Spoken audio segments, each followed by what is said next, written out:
आयुषी मिश्रा जी, श्री हरिवंश। श्री हरिवंश महाराज जी। गुरुदेव, आप कहते हैं कि संसार में सब छल कपट भरा हुआ है, कोई अपना नहीं है। बहुत अच्छे से महाराज जी समझ आ रहा है और आ भी गया है। गुरुदेव भगवान निरंतर नाम जप करने का भी बल आपसे मिल रहा है। मेरा प्रश्न है कि सब जानने के बाद उन्हीं के साथ जीवन रहना पड़े तो कैसे रहें महाराज जी?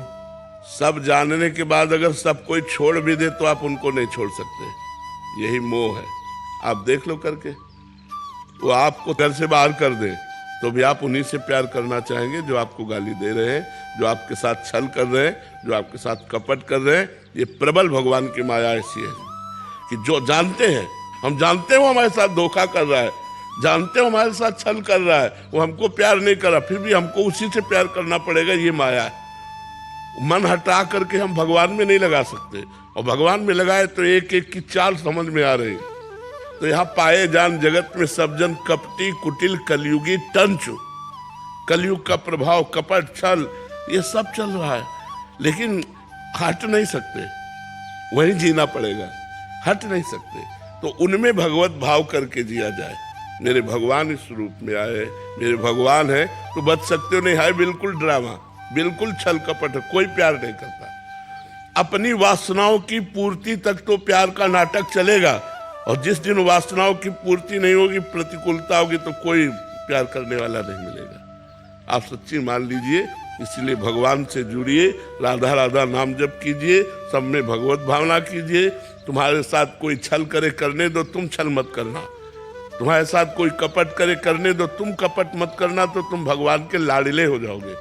और जिस पर भगवान की कृपा होती, सब सुख उसके सामने होते हैं। इसलिए भगवान का चिंतन करो, भगवान का आश्रय लो, भगवान से प्यार करो। कभी कभी लगता है कि सहन नहीं हो रही है चीजें, कभी कभी लगता है कि अब सहन नहीं हो रहा। ऐसा इसलिए लगता है आपने भगवान को अपना नहीं माना। नहीं, भगवान को अपना मानने पर हर कुछ सहन करने की सामर्थ्य होती है, सब कुछ सहन करने की। पूरा जीवन हो गया, एक दोस्त नहीं बनाया, हमारा एक भी दोस्त नहीं पूरी सृष्टि में, तो दुश्मन का तो सवाल नहीं उठता। अकेला पूरा जीवन रहा हूँ, आज भी अकेला ही हूँ। केवल मेरा मित्र गोविंद है, ठाकुर है, वही मेरा दोस्त है, और उसी दोस्त के बल से मैं गरजता रहता हूँ, प्रियाजू के बल से मैं गरजता रहता हूँ। तो अगर आपको भगवान का संबंध है तो फिर आपको ये नहीं बात आएगी कि कहाँ तक सहन करूँ। जो ही प्यारो करे सो ही मुझे भावे। मेरे प्यारे को जो अच्छा लगा वैसी मुझे स्थिति दी, और उसी के बल से मैं दहाड़ रहा हूँ।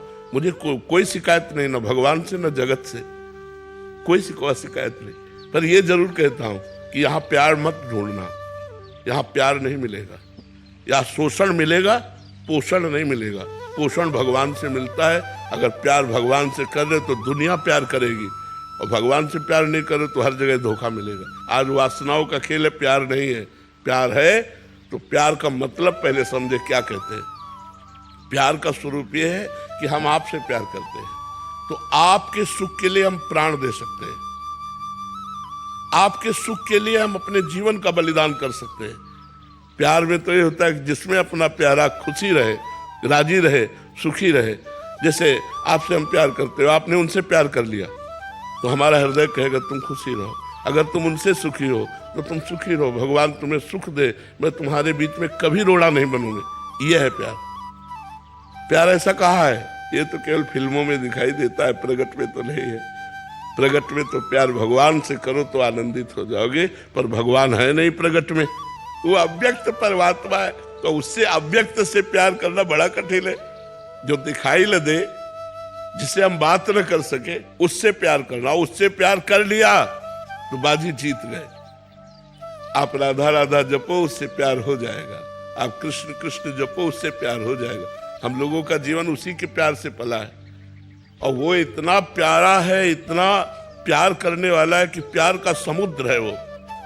हम लोग प्यार की बूंद मांगते हैं, और वो प्यार का समुद्र है।